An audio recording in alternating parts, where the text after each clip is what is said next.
हजरत उस्मान गनी के बाद मदीना के अंदर जो सहाबा मौजूद थे, उन लोगों ने फौरन हजरत अली रजी अल्लाह अन्हु के हाथ पर बैत की, और हजरत अली के हाथ पर बैत करने वालों में वो लोग भी शामिल थे जो उस्मान गनी के कातिल थे।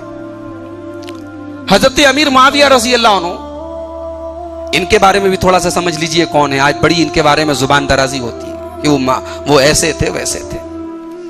ये अल्लाह के नबी के बिरादर निस्बती हैं, जिसको हमारी जुबान में साला बोलते हैं, बीवी के भाई। अल्लाह के रसूल सल्लल्लाहु अलैहि वसल्लम की बीवी जो हम सबकी माँ है, नबी की तमाम बीवियां हमारी माँ है। अल्लाह के नबी की बीवी हजरत उम्मे हबीबा के भाई हैं ये, और जलीलुल कद्र साहबी हैं। अल्लाह के रसूल सल्लल्लाहु अलैहि वसल्लम के ऊपर जब कुरान की आयतें उतरती थी तो सिलेक्टेड सहाबे किराम उसको लिखा करते थे। उन सिलेक्टेड सहाबे किराम की टीम में हजरत माविया भी शामिल थे।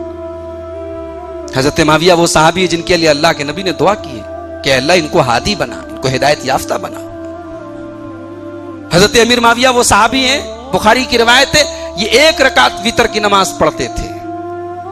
हजरत अब्दुल्लाह इब्ने अब्बास से किसी ने कहा कि हजरत माविया 1 रकात वितर की नमाज पढ़ते हैं? कहा कि सही करते हैं, वो फकीह हैं, वो दीन की समझ रखते हैं, वो नबी के सहाबी हैं। ये अब्दुल्लाह इब्ने अब्बास जो बहुत बड़े सहाबी हैं, उनका रिमार्क है इनके बारे में। आज उनके बारे में लोग जुबान दराजी करते हैं। इनको हजरत उमर वो इंसान थे कि किसको कौन सी की जिम्मेदारी देना है, ये हजरत उमर को अच्छी तरीके से पता था। हजरत उमर के दौर में मुल्क के शाम जैसा इस्लामी हुकूमत का एक बड़ा स्टेट था उस जमाने का, मुल्क के शाम का गवर्नर हजरत उमर की पूरी जिंदगी में अगर कोई था तो हजरत माविया थे। हजरत माविया हजरत उस्मान के रिश्तेदार भी थे, उनके खानदान के थे। इन्होंने ये देखा कि जिन लोगों ने उस्मान गनी को कत्ल किया वो खुलेआम घूम रहे हैं। हजरत माविया ने हजरत अली से कहा कि आप उस्मान गनी के तमाम कातिलों को सरेआम सूली चढ़ाइए। जो इस्लाम की सजा है, कत्ल के बदले कत्ल है, किसास है, आप उनसे किसास का फैसला जारी कीजिए। हजरत अली का यह स्टैंड था कि अभी हालात पुरसुकून नहीं है, अभी वो लोग गालिब हैं, वो लोग हावी हैं। अभी थोड़े हालात अच्छे हो जाएं, पुरसुकून हो जाएं, हम चुन चुन के तमाम कातिलों से इस्लाम का कानून नाफिज करेंगे। ये डिस्प्यूट की बुनियाद बना हजरत अली और हजरत माविया के बीच में।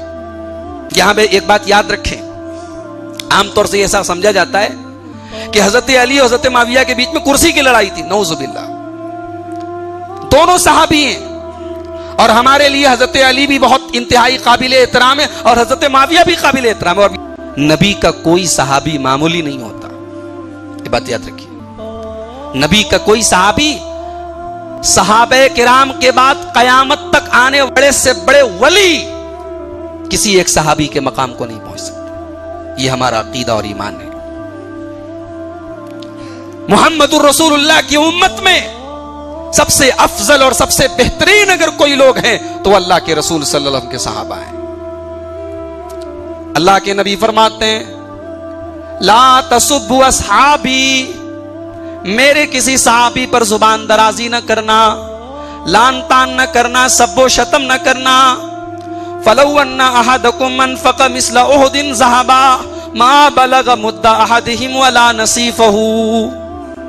तुम अगर उहुद पहाड़ के बराबर भी अल्लाह की राह में सोना खर्च कर दो, अगर मेरे किसी सहाबी ने अल्लाह की राह में एक मुट्ठी अगर कोई चीज गेहूं और जौ सदका किया है, एक मुट्ठी भी अगर कोई चीज अल्लाह की राह में सदका किया है, तुम उसका मुकाबला नहीं कर सकते, उसकी बराबरी नहीं कर सकते।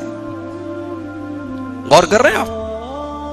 एक तरफ उहुद पहाड़ है, यानी सहाबे किराम का जो मकाम है वो अनकाउंटेबल है, उसको वजन नहीं किया जा सकता, उसको गिना नहीं जा सकता। सहाबे किराम वो लोग हैं कि अल्लाह ने उनको रजामंदी का सर्टिफिकेट दिया, रज़ी अल्लाहु अन्हुम, अल्लाह उनसे राजी है। लिहाजा किसी भी सहाबी के बारे में आपको कोई हक नहीं पहुंचता कि आप जुबान दराजी करें। इवन सहाबा के बीच में जंगें हुई हैं, एक तरफ दोनों तरफ सहाबा हैं और कत्ल हुए सहाबा, तब भी हमें अपनी जुबान को कंट्रोल करना है। वाक़े करबला पर बात करते वक्त हमें इस पॉइंट को हमेशा ज़हन में रखना चाहिए कि हमारी जद में कोई सहाबी तो नहीं आ रहा है, हम किसी सहाबी पर तो नहीं उंगली उठा रहे। सहाबा मासूम नहीं थे, ये बात याद रखें। सहाबा इंसान थे, उनसे गलतियां हुई हैं, मगर उनकी नीयतों में खोट नहीं था। वो उम्मत का कभी बुरा नहीं चाहते थे। पर्सनली कोई गलती, कोई गुनाह हो सकता था उनसे, मगर कोई सहाबी पूरी उम्मत को हलाकत और बर्बादी के रास्ते पे डाल दे, कोई सहाबी ऐसा नहीं कर सकता। ये बात याद रखिए। हजरत अली हजरत माविया में डिस्प्यूट हुआ और बढ़ा, जंग तक नौबत पहुंची। दोनों तरफ सहाबे किराम का एक ग्रुप था। फिर हजरत अली रजी अल्लाह अन्हु की जो फौज थी उसमें वो लोग शामिल थे जो इस पूरे फितने की बिगिनिंग और स्टार्टिंग से इस फितने में लगे हुए थे। वो कभी नहीं चाहते थे कि इस तरीके की जंग खत्म हो जाए। तारीख की रिवायतें बताती हैं, अल्लामा इब्ने कसीर की अलबिदाया व निहाया उठाइए, इब्ने जरीर तबरी की तारीख तबरी उठाइए, इब्ने खल्दून का मुकदमा पढ़िए। वो जो फितना परवर लोग थे वो कभी नहीं चाहते थे कि सुलह हो सहाबे किराम के बीच में। तलवारें चली सहाबा के बीच में, उन लोगों ने उस फितने को आग लगाई। बहरहाल हजरत अली की फौज में एक जमात पैदा हुई। उसने कहा कि अली भी गलत, माविया भी गलत, अली भी काफिर, माविया भी काफिर। उसने दोनों को काफिर कहना शुरू कर दिया। इनको खवारिज कहा जाता है और आज भी ये फिरका मौजूद है। ये जितने जिहाद के नाम पर बेकसूरों और मासूमों को कत्ल करने का सिलसिला पूरी दुनिया में चल रहा है, उसके पीछे उसी तबके का और उसी सोच का और उसी नजरिए का हाथ है जो अपने अलावा सबको काफिर समझते हैं। यह बात याद रखें कि कुरान और हदीस की रूह से, सलफ सालेहीन के मसलक के रूह से किसी की तकफीर करना, किसी को काफिर करार देना, इसके बड़ी शरायत हैं, बड़े कंडीशंस हैं। फटाफट काफिर है, फला काफिर है, फला काफिर है, अपने अलावा सबको काफिर समझना, यह सलफ सालेहीन का तरीका नहीं है, यह अहले हदीस का मनहज नहीं। यह बात याद रखें। तो खारजी नाम का एक फिरका पैदा हुआ, खवारिज का फिरका। उसमें से एक आदमी अब्दुर्रहमान इब्ने मुलजम नाम का, उसने फजर की नमाज में हजरत अली पर हमला करके उनको शहीद कर दिया। सन 40 हिजरी हजरत अली शहीद हो गए। हजरत अली की शहादत के बाद उस दौर में जो लोग मौजूद थे, अच्छा, हजरत अली ने अपने दौर में इस्लाम का जो कैपिटल था मुसलमानों का, उसको मदीना से ट्रांसफर कर दिया कूफा में, इराक में। क्योंकि हजरत अली रज़ी अल्लाह अन्हु ऐसा समझते थे कि मुझे सपोर्ट करने वाले और मुझे मानने वाले ज्यादातर लोग इराक में हैं, मेरे लिए ज्यादा सेफ जगह इराक है, कूफा है। हजरत अली कूफा चले गए।